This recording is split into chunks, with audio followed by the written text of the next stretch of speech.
The common thread in your pictures, my pictures, or anyone else's pictures is you. I just loved what Mike had to say about not having to focus on your camera and to just rather change your mindset about how you want your picture to look like. I just want you to pair up with the person next to you. See if you can find yourself a buddy. Did you genuinely come here from Edinburgh just for this? Yes.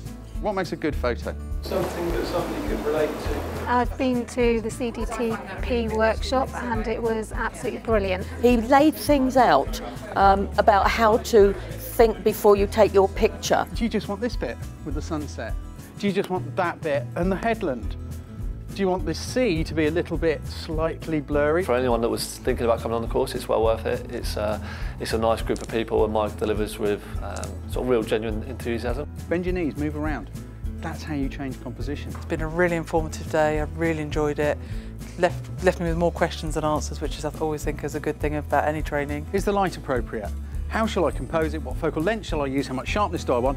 How light or dark do I want it? Let's check the white balance and just quickly check back through those previous settings. So it's been really worthwhile for me, and I would recommend it to anybody, beginner or more advanced, if you want to use the thought process a little more rather than just the knobs on your camera and pressing the button. The camera settings for that picture would be totally useless to you unless you were stood there next to me at that moment in that same light with that same composition, wanting that same result. You can see the light source and you can see what it's landing on, but the light itself, that's invisible. The thing I've learned the most is actually just to step back and look at the photo before I take it. Is that a little light bulb moment for you there?